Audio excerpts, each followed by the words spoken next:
Hi, Christy here, and today's episode of Vegan Food for Thought is about Candida. I've done at least one video I can think of about detox symptoms, and Candida was definitely one of the things that totally flared up when I was doing some cleanses and things. I think it had to do with I was doing like raw food at the point that time. But anyways, it was something that I had like all over here and all the way up here, my back, everywhere. And what it was a type of rash that looked something like people had said it looked kind of like psoriasis or like a dermatitis or something. It would peel and it was like little white patches. And it could also have been kind of like a ringworm, and they're all kind of, the thing is, they're all lumped together. They're all similar. They're all just basically a fungal infection. And so anyways, right now I have, my feet have been having some issues and like peeling and stuff. And so anyways, that's athlete's foot, but it is still a type of Candida. So there's just, it can, take on any part of the body and it can be an issue. And so I've been doing a lot of research about it, and the one person that I found that has claimed to heal their Candida was Freelee.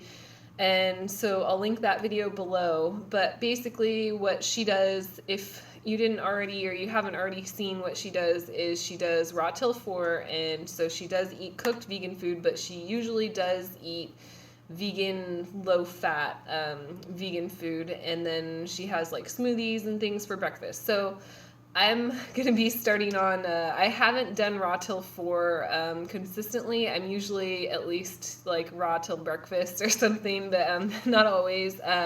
So I'm planning on following up with that. I'm going to be continuing that.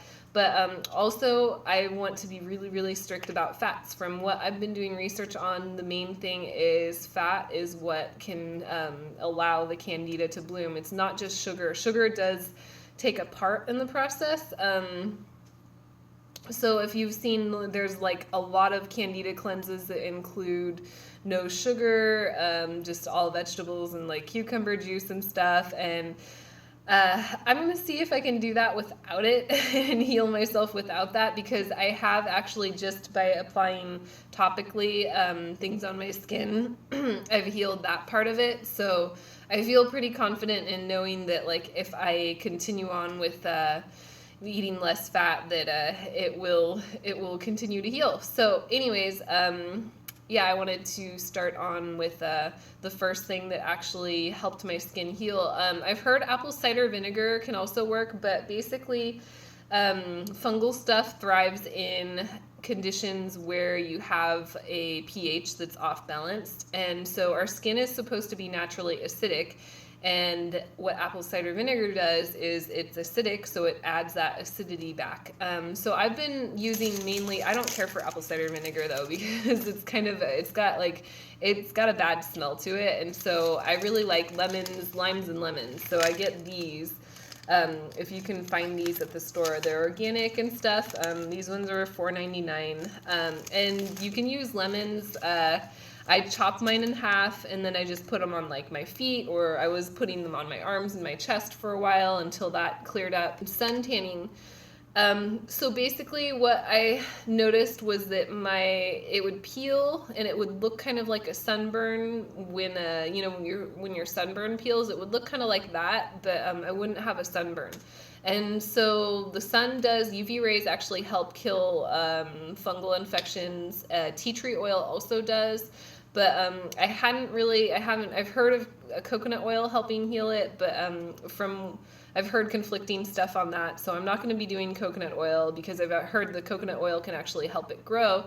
So we'll see what happens with this. When my Candida was at its worst, it was when I was transitioning into raw vegan, and I was probably going through a lot of detox symptoms, and my body was just like all over the place. And so I was doing a lot of Bikram yoga, and if you know anything about it, it's like very sweaty, and you're in this room where it's like all gross, and there's just like people everywhere with their feet all over the place, and it's like a breeding ground probably for fungal infections. But anyways, that is where I had like that's where it started, was like in my armpit. It was so, well, and on my feet, but yeah, it was really gross. It was like, it would burn and itch, and it was like this red rash that would like, yeah. But the lemon actually really helped with that, and I finally cleared that like 2 years ago or something, or I don't remember when, but it's been an ongoing sort of a thing. So my next one was aloe vera. I love this stuff, and you can see, I'll show you guys the plant in a minute, but this is just my leftover one. I chopped this up, and you can actually eat this, and so anyways, I'm going to show you all the ingredients, but yeah, this stuff is awesome. You can, and I save these pieces, these little peels, because you can put them on your skin. They're great for sunburns. They're great for just like not sunburns. They're great for anything, because they have like a bunch of minerals and then like zinc and stuff, things that are really good for your skin. And also the lemon, back to the lemons, I know. I was reading about how vitamin C can help clear candida also, and so I was actually deficient in vitamin C about 6 months ago, or whenever I had my macronutrients tested, and so that can cause my skin and my immune system to be down. So what vitamin C does is it helps the body produce collagen. And so if my skin isn't as healthy as it could be, then that's when fungal infections can take over and stuff. So it's just about boosting everything and healing.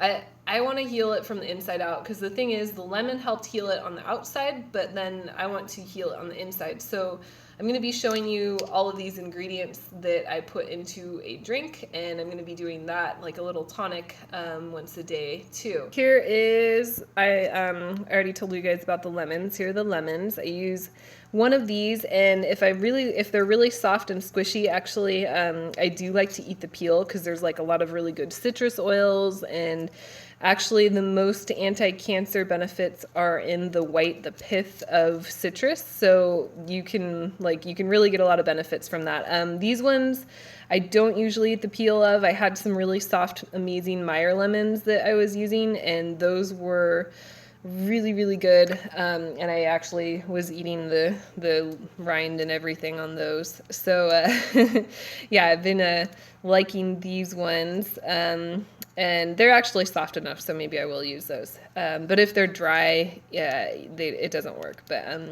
you need a blender, and then you can blend it up, and just make sure you don't get any seeds in there. So you could put a whole one of these, and then I did about 32 ounces of water. And then I did aloe vera. Here's the biggest plant that I have right now. This one's doing pretty good. My other one actually died off, so I don't want to take too much from this one, but it's really good for your skin and for all that sort of stuff. I've heard it's good for candida also, so I'm going to be using this one. I used about a tablespoon, but you could go up to like 2 tablespoons. You just want to be careful, because it does have a laxative effect, so if you use too much of it, it could do that. So you might want to start out with less. But also, one thing to consider is that this peel, the outside of the leaf, has a bitter flavor, so you want to actually, that's why I have these pieces, because you cut off how I do it is I cut off the spines on each side, and then I slice it, kind of like fillet this part, the skin off, and then the other side, and then I throw it in the blender. And you don't have to take all of it off, but it does help for the flavor. And then, so the other thing that I used was thyme, and you don't have to use thyme. You could use, actually, I mean, I've heard of people, you can ingest tea tree oil internally, but that one, I don't care for the flavor. I really like the flavor of the thyme.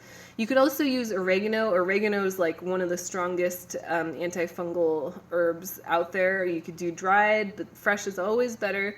And these, one thing to consider about these herbs is that if you're pregnant, you don't want to take too strong, like too many of certain herbs that are really strong, like oregano and thyme, because it can cause contractions. So that's something that I experienced while pregnant. So I just, yeah, I'm always want to be careful about that. But you could take a little bit of it, or a small amount. They say there's no problem with, like, you know, garnishes and foods and things. But I did experience some when I had some lemonade before that was similar to this. But anyways, so I take about maybe just like half a teaspoon of the thyme leaves, and then just throw that in the blender with the water. And I'm going to be doing this without a sweetener, but I still have my fruits and things throughout the day. But you could easily add a sweetener too. And that is the tonic that I make. It is pretty tasty, and it is full of lots of antifungal things.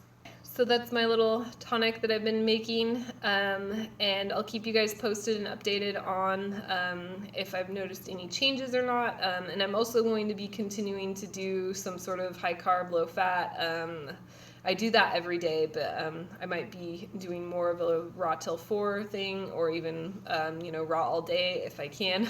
I'll probably be documenting those days because those are rare, and I know it's not always easy in certain locations. And I definitely plan on, in the summertime when there's lots of tomatoes and cucumbers, doing a lot of juices and things, and those are my favorite. But I'm gonna have to wait until they're in season and affordable. Also, I had this little, it was the antifungal stuff that I wanted to show you guys. I like this. It's got, it's all kinds of stuff. It's got like some of the same stuff. There's like apple cider vinegar and tea tree and thyme and oregano, but there's even more like lemongrass and all kinds of things. This stuff's really good. But you could make your own of these too, with just, you know, like any of those random ingredients. You could just buy a bottle of tea tree and myrrh, or, you know, whatever ones you like out of it too. Because here's the thing: is this one is it smells like kind of like oregano, because that's like the strongest herb that's in there. So you could just make your own with like lavender or something, because that one's antifungal. Just be mindful of essential oils, and they're a lot of them are very strong, and you have to water them down if you're going to be applying them onto your skin. So that being said, I love the topical treatments, but I think now I'm at the point to where I want to treat it internally, and I hope that helps some of you guys out there, because I know there's a lot of conflicting information out there, and it's confusing because there's some people that say not to eat any sugar and some people that do. And from what I've found, the people that have cured it have said not to eat oils and fats. So that is something that's a little different, but hopefully that helps. That's all I can think of for now. So anyways, have a good day, and I hope you enjoyed the video.